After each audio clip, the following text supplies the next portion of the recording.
I recently joined a Bigfoot research group on an expedition part 1.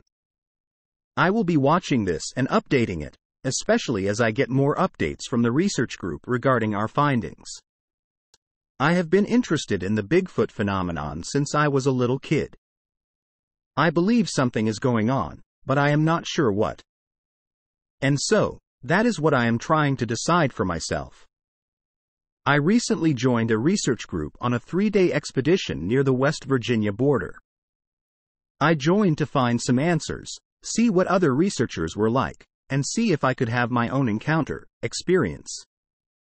If you have questions about Bigfoot theory, the ones I know and subscribe to at least, the research group itself, the people in the group, etc., I would be happy to share.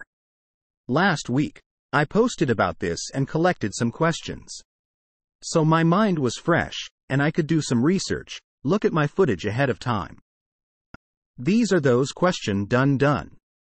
Note: there are some specifics I won't go into for the sake of protecting identities and exact locations.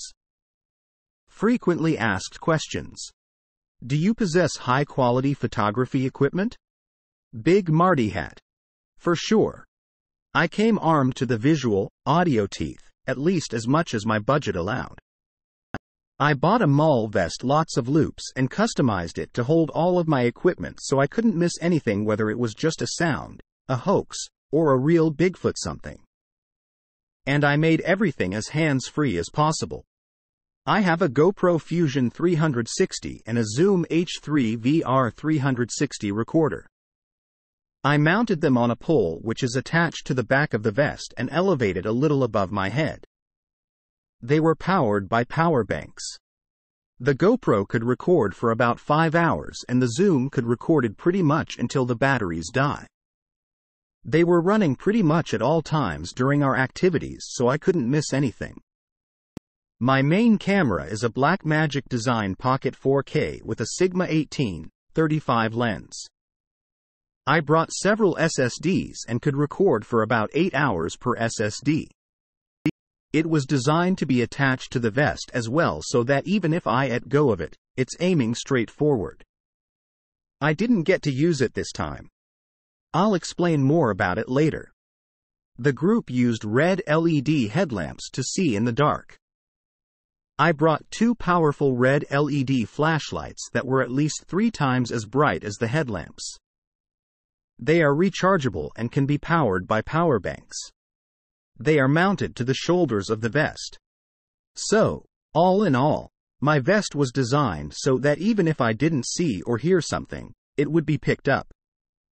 And I didn't let anyone know what my equipment was or capable of until the very end of the expedition. Did you at any point in your experience think that it was all fake? That someone else in the woods was responding to any calls, knocks?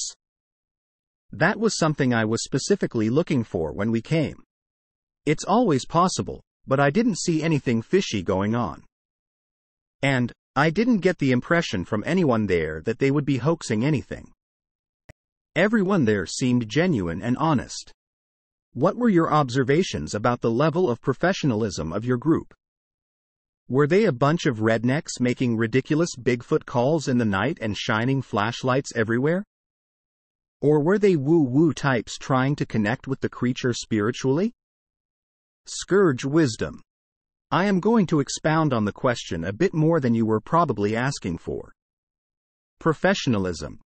So, this is what threw me off a bit. There was a decent mix.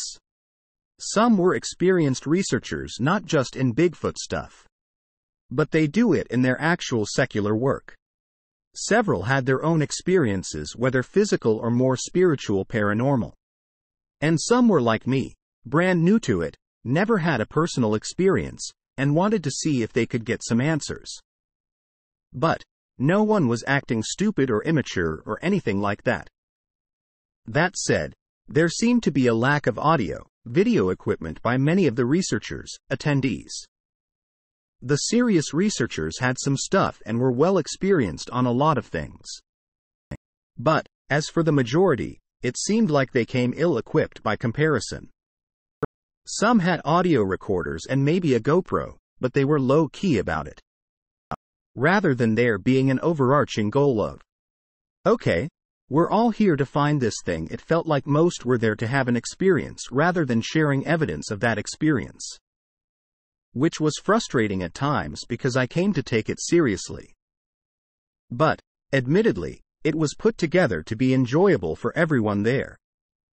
My overall observation is, at least as it pertains to this group and some of the groups also associated with it, there are a lot of older individuals and many who are not good with technology. Some techniques like using your phone for litter, photogrammetry were known, but most of the other stuff was low-tech or older school. There were some presentations and learning workshops which were awesome. But it was the projection on a screen deal and kinda sorta ugly PowerPoint. When pictures of findings were in there, it wasn't cropped properly, or you could tell the picture could have been maximized to fit the screen better. Small things like that. They didn't know my GoPro recorded in 360, some didn't even know that was possible and asked me where to buy it. I was surprised that a group of researchers wouldn't know at least some of that stuff. But, like I mentioned above, I didn't get the impression everyone was there to capture evidence. Post from user OK Property 6878 at Reddit.